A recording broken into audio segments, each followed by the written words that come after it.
Había estado contando los días.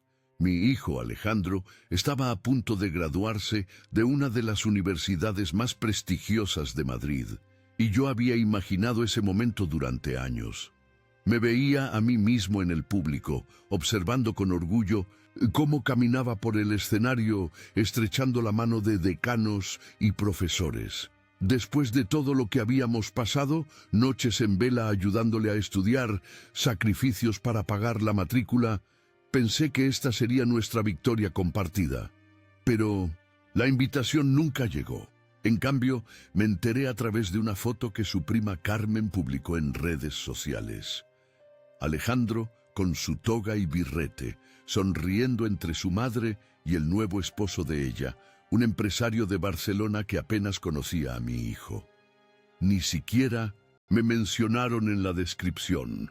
El silencio de Alejandro no era solo doloroso, era ensordecedor. Repasé nuestra última conversación en mi cabeza, intentando descubrir qué había salido tan mal, cómo nos habíamos convertido en extraños.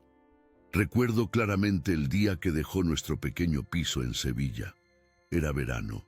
Hacía un calor sofocante que se pegaba a la piel como una segunda capa. Le ayudé a empacar sus libros, su ropa, todos esos pequeños recuerdos que había acumulado durante 18 años bajo mi techo. Me prometió llamar cada semana. Me prometió volver en Navidad. Me prometió que nada cambiaría. Todas promesas vacías, como descubriría más tarde. Durante el primer año, las llamadas fueron frecuentes. Me contaba sobre sus clases, sus nuevos amigos, lo diferente que era Madrid de nuestra Sevilla natal. Pero poco a poco, esas llamadas se espaciaron. Sus visitas se volvieron más cortas, más tensas. Siempre había alguna excusa, exámenes, trabajos, una novia de la que apenas me habló. Y luego conoció a los padres de esta chica, una familia adinerada con conexiones en todas partes. Fue como si descubriera un mundo nuevo, un mundo donde yo no encajaba con mi acento andaluz y mi trabajo de profesor en un instituto público. Su madre, Lucía, reapareció en su vida en ese momento. Después de años de ausencia, de repente, se interesó por nuestro hijo cuando éste comenzó a destacar en la universidad.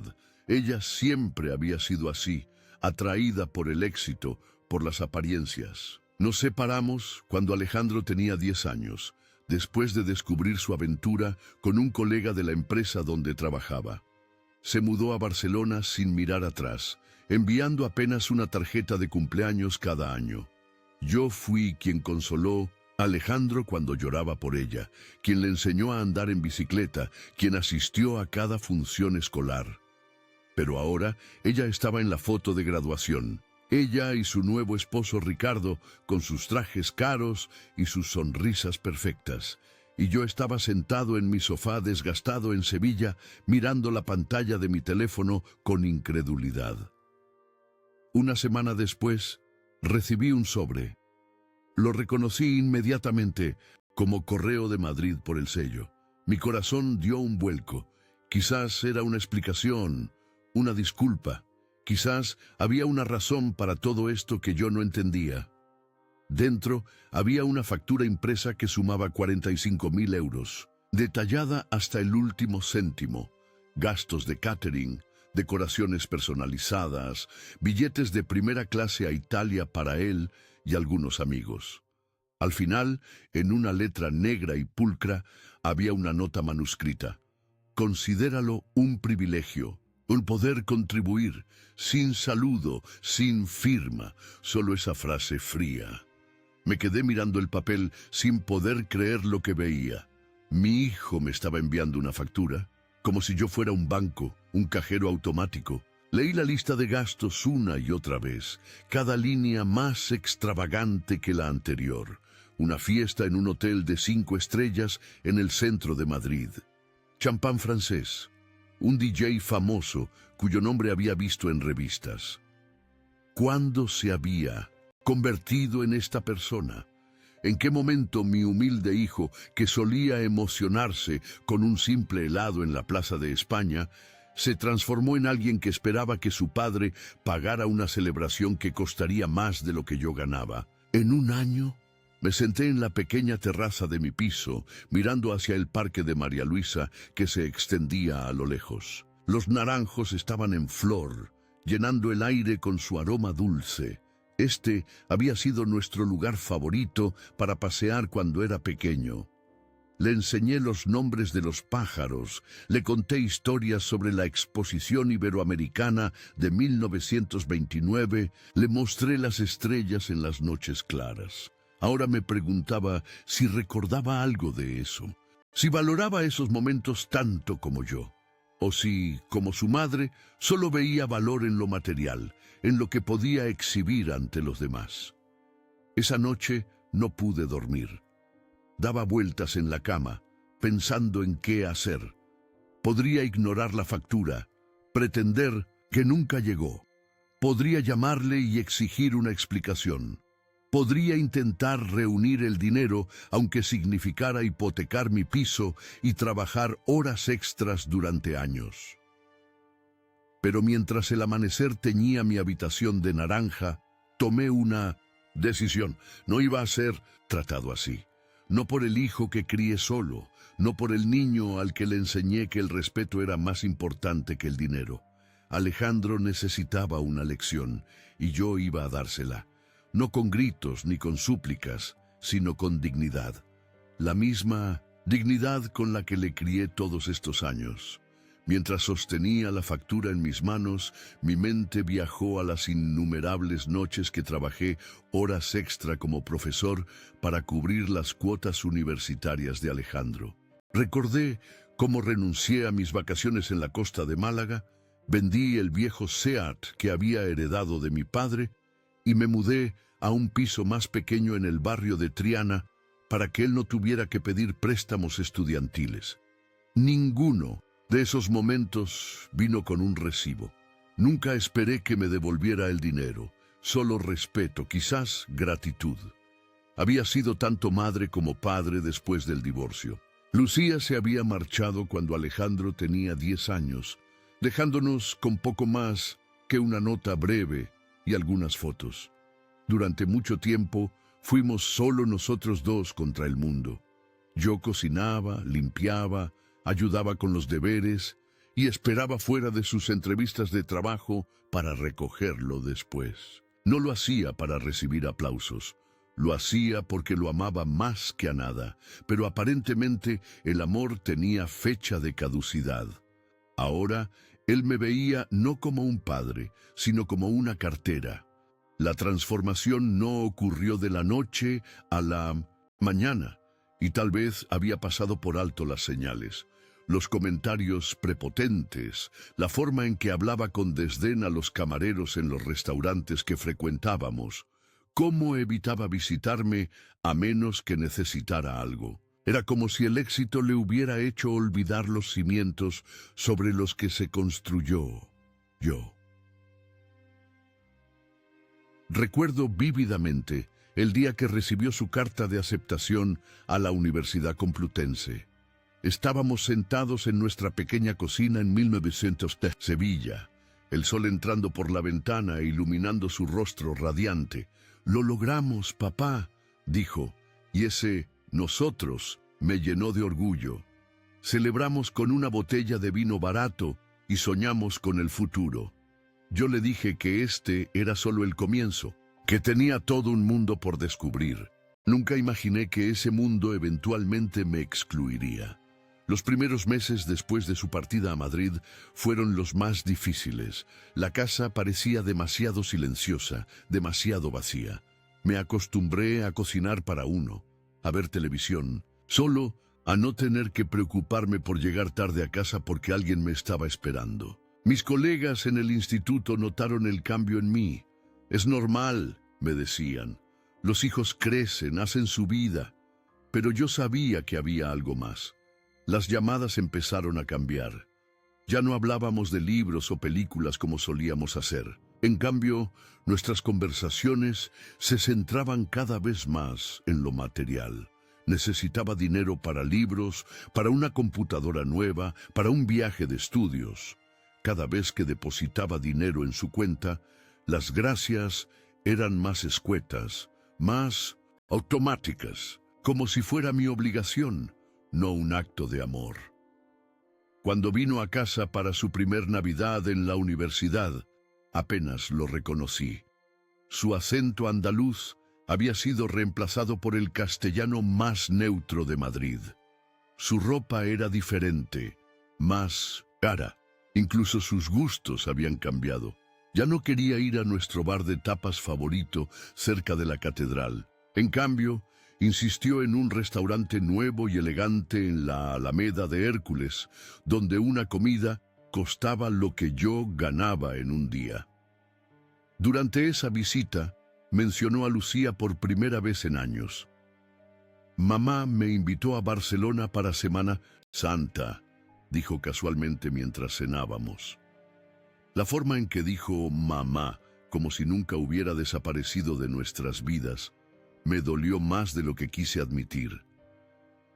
«Es genial que estéis reconectando», le dije, intentando sonar sincero. Él asintió sin notar mi incomodidad o eligiendo ignorarla.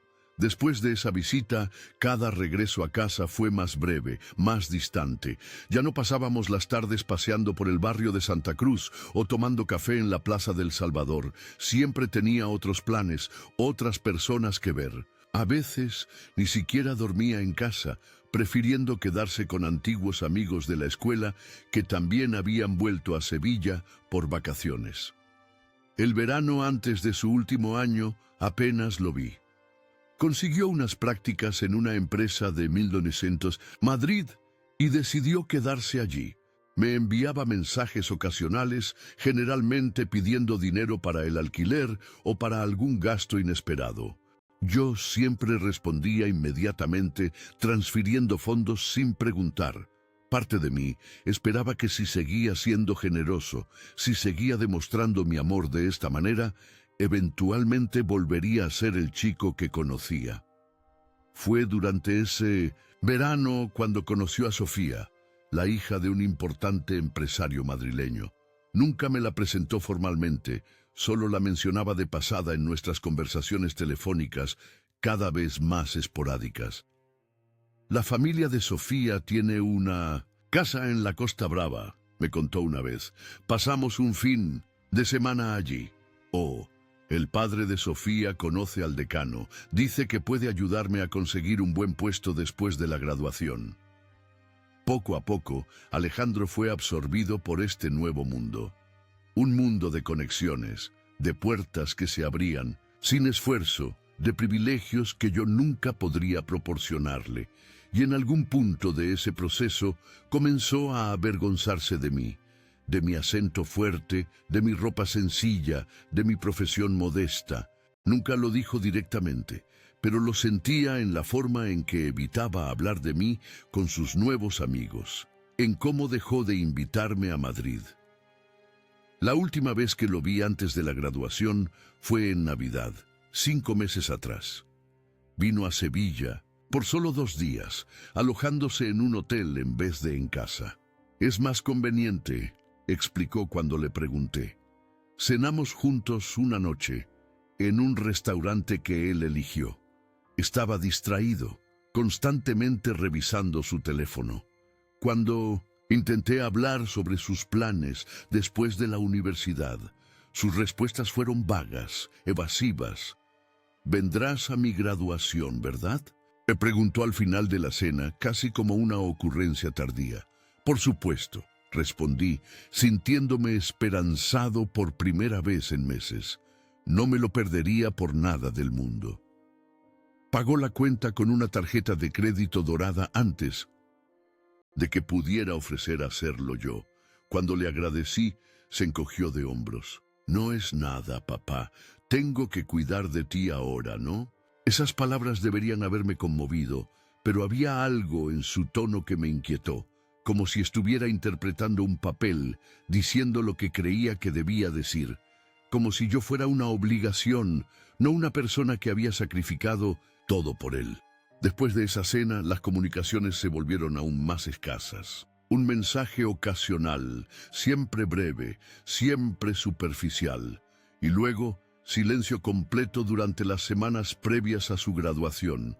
Asumí que estaba ocupado con los exámenes finales, con los preparativos.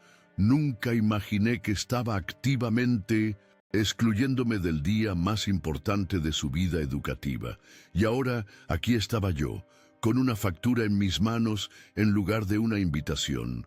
Un recordatorio cruel de que para mi hijo yo ya no era familia, era un recurso, un medio para un fin. La realización me golpeó como una bofetada física, dejándome sin aliento. Miré fijamente la factura durante 1 hora antes de abrir mi ordenador portátil. No le llamé, no supliqué. Escribí una carta, una que no podría ignorar. La titulé Respuesta a la factura Norel Nun y adjunté un PDF con mi propio desglose de costes. Años de alquiler, 96.000 euros. Alimentación, 30.000 euros. Material escolar, 8.500 euros. Trabajo emocional, incalculable. Total, me debes tu carácter. Mis dedos temblaban sobre el teclado mientras escribía. No por miedo, sino por una mezcla de indignación y tristeza que me recorría el cuerpo como una corriente eléctrica. Las palabras fluían sin esfuerzo, años de sentimientos reprimidos, encontrando finalmente su cauce. Alejandro, escribí, puede que hayas obtenido un título, pero no has aprendido la primera lección sobre la vida. Nunca se muerde la mano que te alimentó. No habrá pago para tu fiesta ni cheque para alimentar tu ego. Fui tu padre antes de ser tu financiero y no invierto en arrogancia. ¿Recuerdas cuando tenías 12 años y te rompiste el brazo cayendo de aquel árbol en el parque de María Luisa? Pasé 3 noches durmiendo en una silla junto a tu cama. Porque tenías pesadillas. No hubo factura por eso. ¿Recuerdas cuando fracasaste en tus primeros exámenes de la ESO y pasamos todo un verano estudiando juntos, renunciando a nuestro habitual viaje a la playa? No te envié una factura por esas horas. Y cuando tu madre desapareció, dejándonos a ambos destrozados, fui yo quien recogió los pedazos, quien te aseguró cada día que eras amado, que eras suficiente. No hay precio para ese tipo de amor.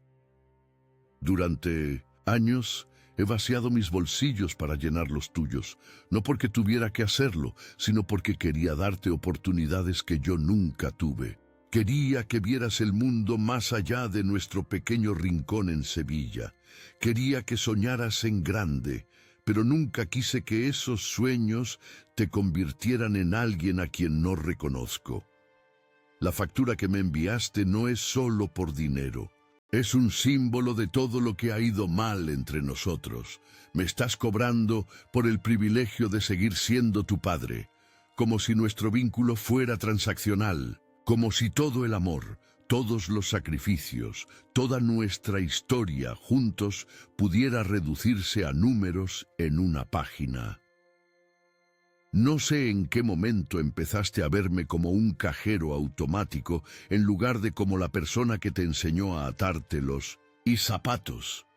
No sé cuándo mis consejos comenzaron a ser menos valiosos que los de extraños con cuentas bancarias más grandes. No sé cuándo te convenciste de que merezco ser excluido de los momentos importantes de tu vida, como tu graduación. Lo que sí sé es que no pagaré esta factura, no porque no pueda, aunque requeriría vender prácticamente todo lo que poseo, sino porque hacerlo sería validar esta nueva dinámica entre nosotros. Sería admitir que soy prescindible, excepto cuando se trata de firmar cheques. Eres mi hijo y siempre lo serás. Te amaré hasta mi último aliento. Pero el amor no significa permitir que me trates como a un extraño, o peor, como a un sirviente. El amor a veces significa establecer límites, y este es el mío. Terminé la carta recordándole todas las veces que había estado allí para él. Los cumpleaños, las enfermedades, los triunfos y fracasos. Le conté cómo guardaba cada dibujo que hizo en la escuela primaria, cada examen con buena nota, cada fotografía nuestra juntos. Le dije que mi puerta siempre estaría abierta para él, pero solo si venía como mi hijo, no como un acreedor. Adjunté algunas fotos a la carta. Una de nosotros en la feria de abril, cuando él tenía 6 años, con su traje de flamenco en miniatura. Otra de su primera comunión, ambos sonriendo frente a la iglesia de San Salvador. Una más reciente de su ceremonia de fin de bachillerato, el último evento importante al que me había permitido asistir. Antes de enviar la carta la leí una vez más. No había rabia en mis palabras, solo claridad. No buscaba herirlo, sino despertarlo, hacerle ver en qué se estaba convirtiendo y darle la oportunidad de elegir un camino diferente. Hice clic en enviar. No hubo vacilación. Esperaba silencio o quizás una respuesta fría, pero al menos había dicho lo que necesitaba ser dicho. Ya no estaba enfadado, estaba decepcionado, pero listo para cerrar este capítulo si eso era lo que él quería. Esa noche dormí profundamente por primera vez en semanas, como si un peso hubiera sido levantado de mi pecho. Soñé con Alejandro cuando era pequeño, corriendo por las calles empedradas del barrio de Santa Cruz, su risa haciendo eco entre los antiguos muros blancos. En el sueño yo le perseguía, siempre un paso por detrás, siempre estirando la mano para alcanzarle. A la mañana siguiente seguí con mi rutina habitual. Di mis clases en el instituto, corregí exámenes durante mi hora libre, tomé café con mis colegas. Nadie notó nada diferente en mí, aunque por dentro me sentía transformado, como si hubiera atravesado una tormenta y ahora estuviera en calma, aunque las nubes aún oscurecían el horizonte. Al llegar a casa, revisé mi correo electrónico. Nada de Alejandro. Tampoco esperaba una respuesta inmediata. Estas cosas llevan tiempo. Las palabras necesitan asentarse, ser digeridas. Especialmente palabras como las que yo había escrito, que cuestionaban no solo acciones, sino identidades enteras. Durante los días siguientes, me ocupé más que nunca. Reorganicé mi pequeña biblioteca, eliminando libros que ya no leía para hacer espacio para nuevos. Comencé a correr por las mañanas a lo largo del río Guadalquivir, viendo cómo el sol naciente teñía de dorado las aguas y las fachadas de Triana. Acepté dar clases particulares por las tardes, algo que había evitado durante años porque quería tener tiempo para cuando Alejandro me visitara. Ahora ese tiempo era solo mío. Una semana después de enviar mi respuesta, recibí una llamada de mi hermana Carmen. Ella siempre había sido cercana a Alejandro, incluso después de que él comenzara a distanciarse de mí. Y seguían en contacto a través de redes sociales, y ella ocasionalmente me daba noticias suyas, sabiendo que yo rara vez las recibía directamente. ¿Has hablado con Alejandro últimamente?, preguntó después de intercambiar los saludos habituales. No, respondí sin entrar en detalles. No había contado a nadie sobre la factura o mi respuesta. La vergüenza tiene una forma extraña de envolverse a tu alrededor incluso cuando no eres tú quien ha hecho algo malo. Me llamó anoche, continuó ella. Sonaba diferente. Me preguntó por ti. Quería saber si estabas bien. Sentí un nudo en la garganta. ¿Y qué le dijiste?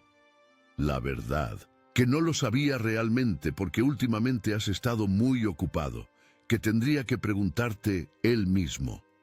Asentí, aunque ella no podía verme. Gracias. Manuel, dijo, usando mi nombre completo como hacía siempre que la conversación se volvía seria.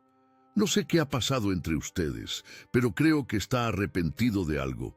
Nunca lo había escuchado así antes. Tan inseguro. Esa palabra me hizo pausar. ¿Inseguro? Alejandro, que en los últimos años había proyectado nada más que confianza, incluso arrogancia. Alejandro, que parecía tan cómodo en su nuevo mundo de privilegios y conexiones. ¿Inseguro? Gracias por decírmelo, respondí finalmente. Pero tiene que ser él quien dé el primer paso. No puedo seguir persiguiéndolo. Carmen suspiró al otro lado de la línea. Lo sé, solo quería que supieras que quizás ese paso esté más cerca de lo que piensas. Pasaron días, luego una semana. Ninguna respuesta. Seguí con mi vida como de costumbre, fingiendo que no me importaba. Me concentré en el trabajo, corregía exámenes hasta tarde, preparaba mis clases con un entusiasmo renovado que sorprendió a mis colegas. Comencé a asistir a un grupo de lectura en la Biblioteca Municipal de Sevilla, algo que había querido hacer durante años, pero nunca encontraba el tiempo.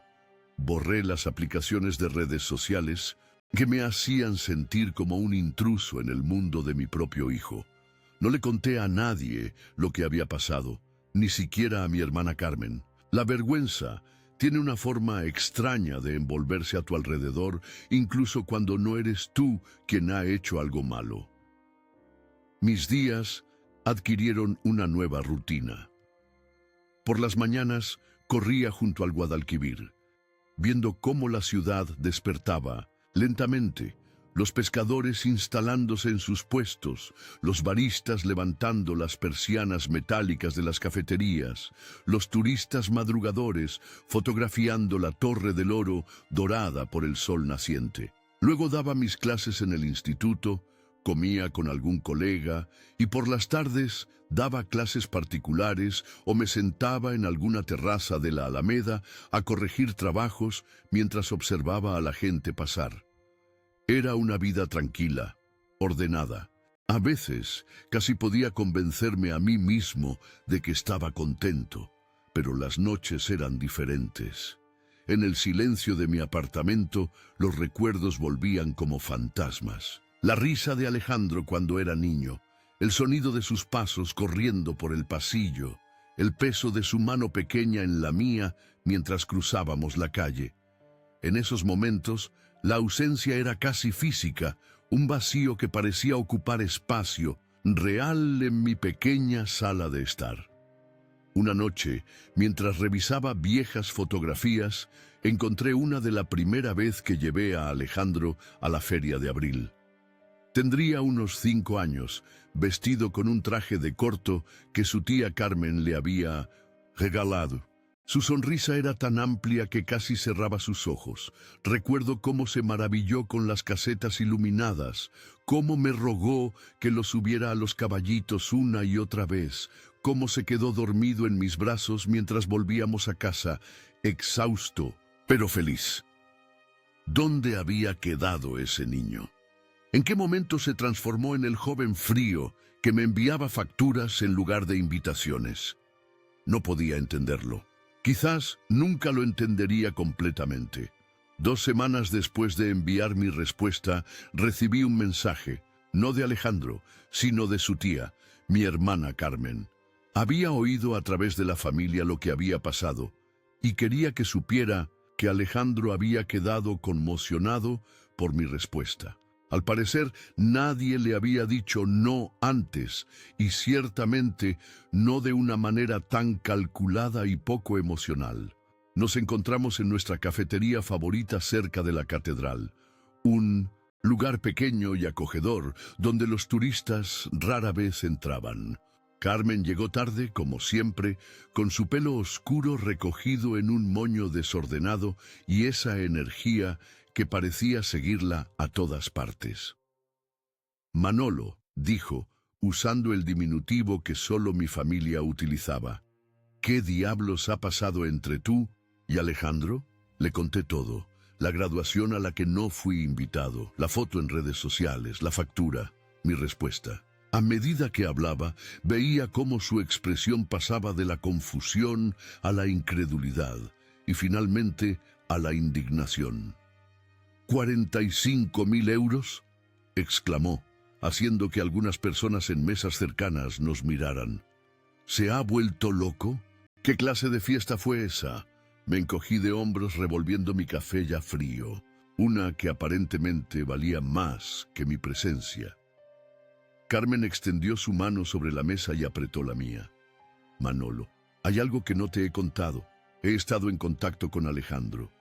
Me llamó hace unos días. Sonaba diferente. Dijo que había recibido tu carta y que no sabía qué hacer. Sentí que mi corazón daba un vuelco. ¿Qué te dijo exactamente? Que nunca te había visto así. Que siempre habías sido el que cedía, el que perdonaba, el que estaba ahí sin importar qué. Dijo que tu carta lo hizo sentir como un niño de nuevo, pero no de una buena manera. ¿Está enfadado?, pregunté, aunque lo que realmente quería saber era si estaba arrepentido. Carmen soltó una risa corta, casi un bufido.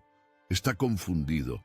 Me dijo que siempre asumió que pagarías porque eso es lo que siempre has hecho, que nunca pensó que te negarías o que te sentirías así. ¿Así? ¿Cómo? Invisible, esa fue la palabra que usó. Dijo que escribiste que te hacía sentir invisible. Era cierto. Esas habían sido mis palabras exactas.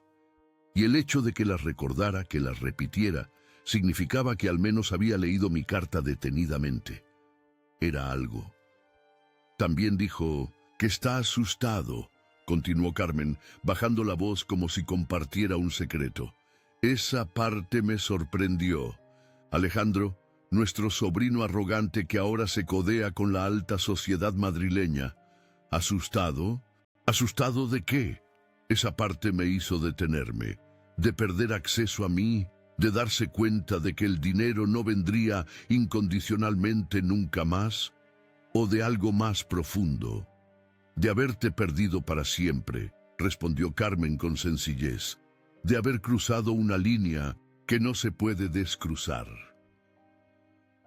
Nos quedamos en silencio un momento, dejando que esas palabras se asentaran entre nosotros. Fuera, la vida continuaba. Turistas tomando fotos de la Giralda, vendedores ambulantes ofreciendo abanicos y pequeñas castañuelas, sevillanos apresurándose hacia sus trabajos o citas, pero en nuestra mesa el tiempo parecía haberse detenido.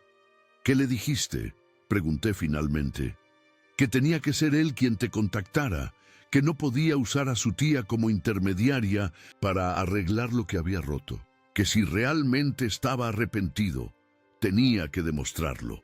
Asentí agradecido. Gracias. No me lo agradezcas todavía, dijo Carmen con una sonrisa triste. No sé si te llamará. Está luchando con su orgullo, Manolo. Y los hombres Jiménez siempre han sido demasiado orgullosos para su propio bien. Me guiñó un ojo, recordándome nuestra propia historia familiar. No respondí a Carmen. Necesitaba que él fuera quien se acercara, no a través de alguien más, no a través de la culpa, directamente. Esa noche, mientras cenaba solo en mi pequeña terraza, mirando las luces de Sevilla encenderse una a una, pensé en lo que Carmen había dicho. Alejandro estaba asustado. No era la reacción que esperaba. Esperaba enfado, tal vez desprecio, incluso una respuesta igual de fría que mi carta, pero miedo. Eso sugería que mis palabras habían tocado algo más profundo que su orgullo. Me pregunté qué pasaría si nunca llamaba. Si este era realmente el final de nuestra relación como la conocíamos. La idea dolía más de lo que quería admitir, pero también había una extraña paz en haber dicho finalmente mi verdad, en haber establecido un límite, incluso si significaba perderlo. Los días siguientes pasaron con una lentitud exasperante. Cada vez que sonaba mi teléfono, mi corazón daba un salto, solo para caer de nuevo cuando veía que no era él.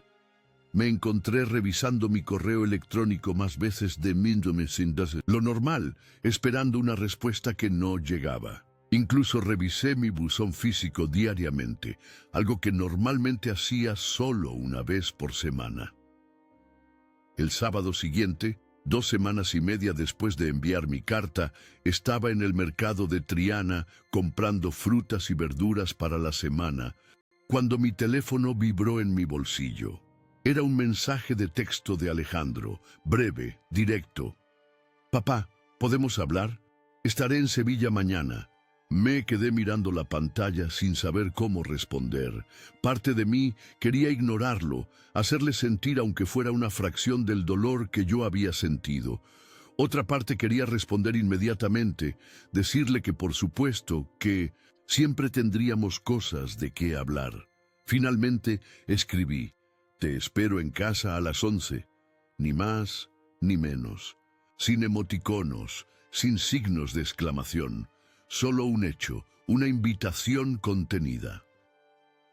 Su respuesta fue igualmente breve: «Allí estaré». Era un jueves por la tarde cuando mi teléfono finalmente sonó. El nombre de Alejandro apareció en la pantalla. Por un segundo consideré ignorarlo, pero respondí. Su voz sonaba más suave de lo que recordaba. No quebrada, pero no tan desafiante como antes. No comenzó con una disculpa, comenzó con una pregunta. ¿De verdad te hice sentir como si fuera solo una cuenta bancaria? No respondí inmediatamente. Dejé que el silencio pesara. Luego le dije clara y tranquilamente: «Sí, y peor, me hiciste sentir invisible». Hubo un largo silencio al otro lado de la línea. Podía escuchar su respiración, el ruido distante del tráfico madrileño. Finalmente habló. «No fue mi intención», dijo con una voz que parecía más pequeña, más joven. «Nunca pensé, nunca me di cuenta». «Ese es el problema, Alejandro», respondí, sintiendo cómo décadas de paternidad afloraban en mi tono. «No pensaste, no te diste cuenta. Estabas tan ocupado construyendo tu nueva vida, tu nueva identidad, que olvidaste quién te ayudó a llegar hasta allí». «Lo sé», admitió, sorprendiéndome con su franqueza. «Todo pasó tan rápido, la universidad, los nuevos amigos, Sofía, su familia. De repente estaba en un mundo completamente diferente, con personas que tenían expectativas diferentes. Y quería encajar, quería ser como ellos.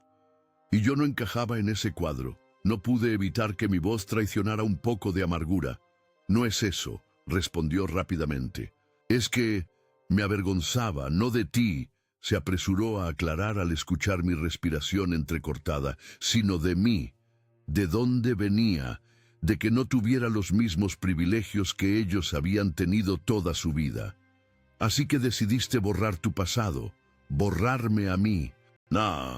No fue una decisión consciente», dijo con un tono que sugería que estaba luchando con sus propias realizaciones.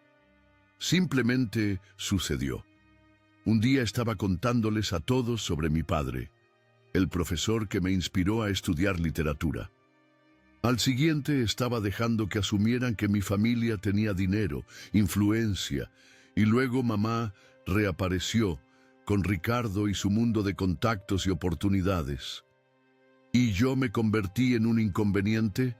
¿Un recordatorio incómodo de tus orígenes humildes?» Alejandro no respondió inmediatamente, y supe que había dado en el clavo. El silencio entre nosotros se extendió, lleno de todas las cosas que nunca nos habíamos dicho. «Lo de la graduación fue idea de mamá», dijo finalmente. «Dijo que sería más sencillo si solo venía ella y Ricardo, que no querían que te sintieras incómodo entre todos sus amigos de alta sociedad, que podríamos hacer una celebración separada contigo en Sevilla». «¿Y tú lo creíste o era conveniente creerlo?» Otro silencio. «No lo sé, papá. Honestamente, no lo sé. En ese momento parecía tener sentido. Todo era tan caótico, había tanta presión, y luego la fiesta se salió de control. Lo que iba a ser una pequeña celebración se convirtió en este evento enorme, con gente que apenas conocía, en lugares que nunca habría elegido yo mismo. ¿Y la factura?, pregunté, llegando finalmente al núcleo del asunto. ¿Fue también idea de tu madre? Pude escuchar su suspiro a través del teléfono. No, eso fue todo mío, y fue imperdonable. La palabra colgó entre nosotros, pesada con significado. Imperdonable. ¿Lo era? Había cosas que un padre no podía perdonar a un hijo, líneas que, una vez cruzadas, no permitían el regreso. No sé qué me pasó, continuó Alejandro, cuando no respondí. Estaba endeudado hasta el cuello. Ricardo había pagado por gran parte de la fiesta, pero con condiciones. Dijo que era una inversión en mi futuro, pero que tendría que demostrar que podía manejar las finanzas como un adulto. Sugirió que te pidiera ayuda. Dijo que los padres siempre ayudan en estas situaciones, que era normal. ¿Y pensaste que lo mejor era enviarme una factura fría, sin siquiera llamar, sin explicar? No estaba pensando claramente, admitió. Me dejé influenciar por Ricardo, por su forma de ver el mundo. Para él todo son transacciones, relaciones, favores, incluso el amor familiar. Todo tiene un precio. Y por un tiempo creí que tenía razón, que así era como funcionaba el mundo real. Cerré los ojos, imaginando a mi hijo bajo la influencia de este hombre al que nunca había conocido. Este hombre que aparentemente veía las relaciones familiares como inversiones financieras. No era difícil entender cómo Alejandro, joven e impresionable, buscando una figura paterna después de años de ausencia de su madre, podría haber sido moldeado por esa visión. Tu carta me destruyó, continuó Alejandro, su voz ahora claramente afectada por la emoción. Nunca te había visto así, tan contundente, tan definitivo. Siempre fuiste el que perdonaba, el que entendía, el que daba segundas oportunidades, pero esta vez sentí que había ido demasiado lejos. ¿Es por eso que no respondiste?, pregunté genuinamente curioso. Estaba avergonzado, admitió. Leí tu carta una y otra vez, las fotos que enviaste, especialmente la de la feria de abril cuando era pequeño. ¿Te acuerdas de ese día? Como si fuera ayer, respondí, sintiendo una oleada de nostalgia. Estabas tan emocionado con los caballitos que tuve que subirte 7 veces. Gasté casi todo mi sueldo de la semana en ese día. Tú y nunca te quejaste, dijo Alejandro, con una nueva comprensión en su voz. Nunca dijiste que no podíamos permitírnoslo, nunca me hiciste sentir que era una carga. Porque no lo eras, respondí simplemente. Eras mi hijo, mi prioridad, mi alegría. Hubo otro silencio, pero este era diferente, no tenso o incómodo, sino reflexivo. Como si ambos estuviéramos navegando a través de años de recuerdos, reconectando con la relación que habíamos tenido antes de que todo se complicara. Estoy en la estación de Santa Justa, dijo de repente. Acabo de llegar a Sevilla. ¿Puedo verte? ¿Podemos hablar en persona? La petición me tomó por sorpresa. ¿Estás en Sevilla ahora? Tomé el primer ave después de leer tu correo por 100ª vez. Necesitaba verte. Necesitaba decirte en persona que lo siento, que he sido un idiota, que te he fallado de todas las formas posibles. Sentí un nudo en la garganta. Parte de mí quería mantener mi postura, hacerle esperar, demostrarle que no podía simplemente aparecer y esperar que todo estuviera bien, pero otra parte, la parte que nunca había dejado de ser su padre, quería abrir la puerta y abrazarlo inmediatamente. ¿Dónde estás exactamente?, pregunté finalmente. En un taxi. Voy hacia tu apartamento. Sí, está bien. Miré alrededor de mi pequeño salón. No esperaba visitas. Había platos del desayuno en el fregadero, exámenes esparcidos por la mesa del comedor, ropa de correr secándose en un improvisado tendedero cerca de la ventana. No era el escenario que habría elegido para este reencuentro tan importante, pero quizás era apropiado, real, sin pretensiones. «Te espero», dije simplemente. «Estaré allí en 20 minutos». Colgué y me quedé mirando el teléfono en mi mano, sintiendo una mezcla de emociones que no podía nombrar completamente. Alivio, ansiedad, esperanza, miedo, todas entrelazadas en un nudo apretado en mi pecho. Me moví mecánicamente, recogiendo un poco, poniendo café a hacer.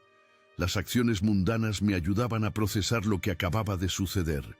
Alejandro venía, había leído mi carta, estaba arrepentido, o al menos eso decía. ¿Era suficiente? ¿Podríamos reconstruir lo que se había roto? ¿Volver a confiar el uno en el otro? No lo sabía, pero estaba dispuesto a intentarlo. Exactamente 18 minutos después. Siempre había sido puntual, eso no había cambiado. Sonó el timbre. Respiré profundo y me dirigí a la puerta. Allí estaba, mi hijo, más delgado de lo que recordaba, con ojeras pronunciadas y el pelo más largo cayendo sobre sus ojos. Vestía una camisa sencilla y jeans, no los trajes caros a los que aparentemente se había acostumbrado en Madrid. Llevaba una pequeña mochila y parecía, por primera vez en años, vulnerable. Nos miramos por un largo momento, ninguno sabiendo exactamente qué hacer o decir. Entonces, sin pensarlo, abrí mis brazos, y él, como el niño que una vez fue, se lanzó hacia ellos. Nos abrazamos en el umbral de mi apartamento, ignorando las miradas curiosas de los vecinos que pasaban. No dijimos nada, no hacía falta. En ese momento no éramos un profesor y un graduado universitario. No éramos un padre decepcionado y un hijo arrepentido. Éramos simplemente nosotros, Alejandro y Manuel, padre e hijo, encontrándonos de nuevo después de habernos perdido. Cuando finalmente nos separamos, vi que sus ojos estaban húmedos. Los míos probablemente también. Le hice un gesto para que entrara y cerré la puerta detrás de nosotros, dejando fuera, al menos por ahora, el mundo que había intentado separarnos. No resolvimos todo en esa conversación, pero fue un comienzo. Alejandro no volvió a mencionar la factura. De hecho, me dijo que la olvidara, que encontraría la manera de cubrirla él mismo.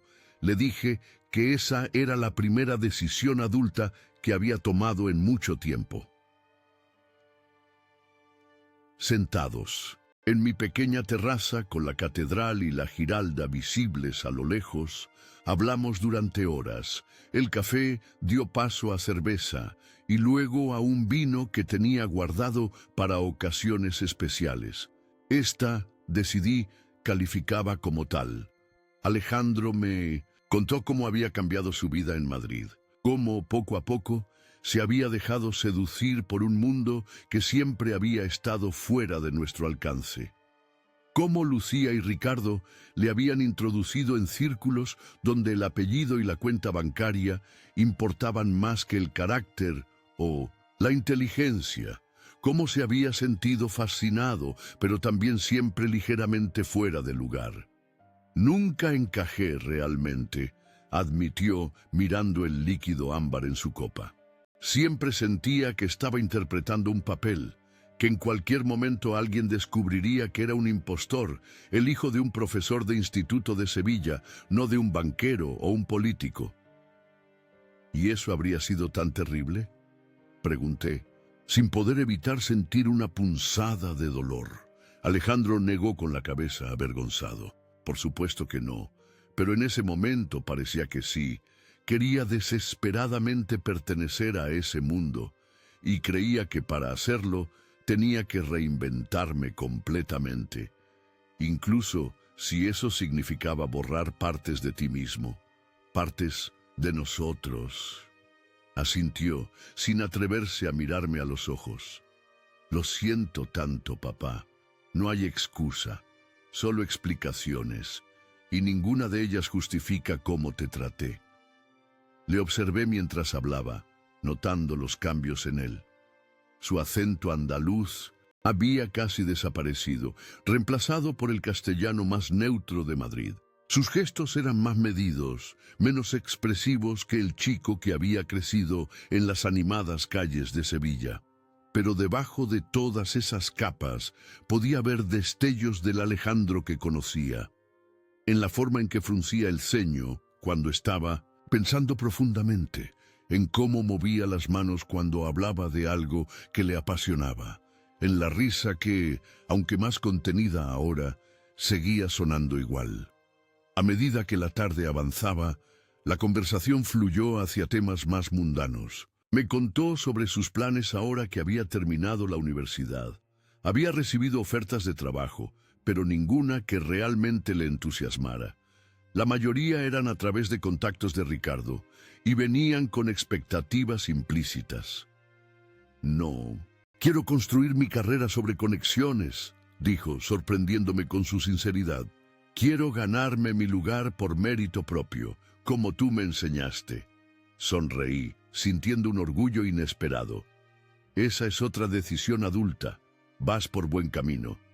Me habló también de Sofía, la chica que había mencionado en sus escasos mensajes. Habían terminado su relación justo después de la graduación. Era parte de ese mundo, explicó. Un mundo que ya no estoy seguro de querer. Cuando el sol comenzó a ponerse, tiñendo el cielo sevillano de naranjas y rosas, le pregunté cuánto tiempo planeaba quedarse en la ciudad. No lo sé, respondió, con una mirada indecisa que me recordó a cuando era niño y no podía elegir entre dos sabores de helado. Tengo algunas entrevistas en Madrid la semana que viene, pero después estoy pensando en tomarme un tiempo, reevaluar mis opciones. Siempre puedes quedarte aquí, ofrecí, intentando no sonar demasiado ansioso. Tu habitación sigue igual. Alejandro sonrió, una sonrisa genuina que iluminó sus ojos. Lo sé. Vi las estrellas fosforescentes que pegamos en el techo cuando tenía 8 años. Siguen ahí. Nunca tuve el corazón para quitarlas, admití. Esa noche, Alejandro se quedó en su antigua habitación. Le escuché moverse, abrir cajones, probablemente redescubriendo recuerdos de su infancia. Me pregunté qué estaría pensando, qué estaría sintiendo al regresar a este espacio que una vez fue tan suyo y que ahora debía parecerle a la vez familiar y extraño. Por la mañana lo encontré en la cocina preparando café y tostadas. Como solía hacer años atrás, tenía una expresión diferente, más ligera, como si hubiera dejado caer un peso durante la noche. He estado pensando, dijo mientras me servía una taza. ¿Qué te parecería si me quedo en Sevilla por un tiempo? No necesariamente aquí contigo, añadió rápidamente, aunque eso sería un buen comienzo. Pero en la ciudad, podría buscar trabajo aquí. Intenté no mostrar mi sorpresa y mi alegría. ¿Qué hay de Madrid? ¿De todas esas oportunidades que mencionaste? Se encogió de hombros. Madrid seguirá ahí, y hay oportunidades aquí, también, diferentes, quizás más pequeñas en escala, pero más auténticas, al menos para mí. No dije nada durante un momento, temiendo que cualquier palabra mía pudiera influir en su decisión de una manera u otra. Quería que esto fuera completamente suyo, no una reacción a mi dolor o a su culpa. Solo quiero asegurarme de que lo haces por las razones correctas, dije finalmente. No porque te sientas obligado o culpable o... Lo hago por mí. Me interrumpió con una firmeza que me sorprendió. Estos últimos años he estado viviendo la vida que otros querían para mí. Mamá, Ricardo, incluso Sofía y sus padres, todos tenían una visión de quién debería ser, de cómo debería vivir, y me dejé llevar por esa corriente porque era más fácil que decidir por mí mismo, pero ya no quiero eso. Asentí, entendiendo perfectamente. ¿Y qué quieres? Volver a mis raíces. Redescubrir quién soy realmente, fuera de todas esas expectativas. Y no puedo pensar en un mejor lugar para hacerlo que aquí, donde crecí, donde formé mis primeros valores, mis primeros sueños. ¿Estás seguro de que Sevilla es suficiente para ti ahora, después de Madrid, después de todos esos viajes y experiencias? Alejandro miró por la ventana, hacia el cielo intensamente azul que cubría la ciudad. Madrid es excitante, sí, pero también es agotadora. Siempre hay que estar a la altura, siempre compitiendo, siempre mostrando la mejor versión de uno mismo. Aquí puedo ser simplemente yo, imperfecto, en proceso, real. En ese momento, supe que no estaba hablando solo de ciudades, sino de formas de vida, de valores, de las lecciones que había intentado inculcarle durante años y que, a pesar de todo, parecían haber echado raíces. Además, añadió con una sonrisa tímida, hay una vacante para profesor de literatura en mi antiguo instituto. Podría presentarme, seguir tus pasos de alguna manera.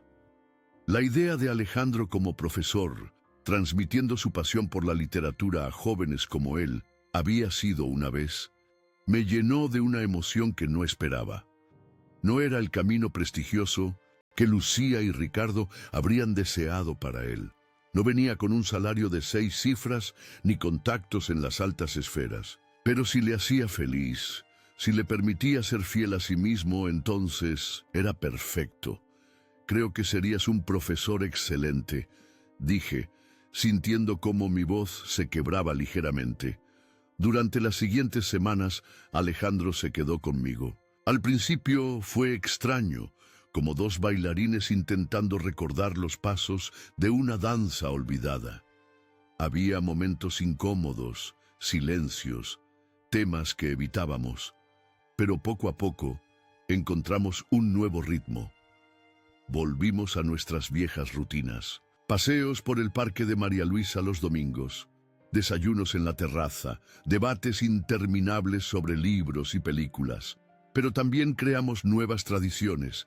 Él me enseñó a usar mejor la tecnología. Yo le mostré recetas que nunca había tenido paciencia para aprender antes. Se presentó a la vacante en el instituto y consiguió el puesto. Verlo preparar sus primeras clases me recordó a mí mismo décadas atrás, con el mismo entusiasmo, la misma mezcla de terror y emoción ante la perspectiva de enfrentarse a un aula llena de adolescentes.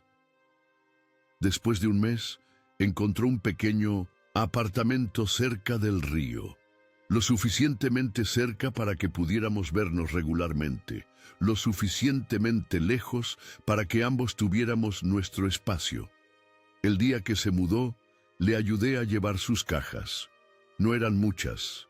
Había dejado la mayoría de sus posesiones de Madrid atrás, otro símbolo de su deseo de comenzar de nuevo. Nuestra relación no es perfecta. Todavía hay heridas que están sanando, confianza que está siendo reconstruida lentamente. A veces discutimos, como cualquier padre e hijo. A veces vuelven viejos patrones, viejos resentimientos. Pero ahora hablamos sobre ellos, en lugar de dejarlos festerar. Lucía llamó una vez, furiosa, porque Alejandro había rechazado un trabajo en la empresa de Ricardo para quedarse en Sevilla. Él mantuvo su postura, firme pero respetuoso. Cuando colgó, me miró y sonrió. Aprendí eso de ti, dijo, a mantenerme fiel a mis valores, incluso cuando es difícil. Fue quizás el mayor cumplido que jamás me haya hecho. No sé lo que nos depara el futuro. Alejandro es joven, el mundo es amplio y su camino aún se está desenrollando ante él. Puede que algún día Madrid lo llame de nuevo, o Barcelona, o incluso alguna ciudad al otro lado del océano. Pero ahora sé que sin importar dónde vaya, nuestra conexión permanecerá. No porque yo sea su banco, su financiero, su red de seguridad, sino porque soy su padre y él es mi hijo. Y finalmente, ambos recordamos lo que eso significa realmente.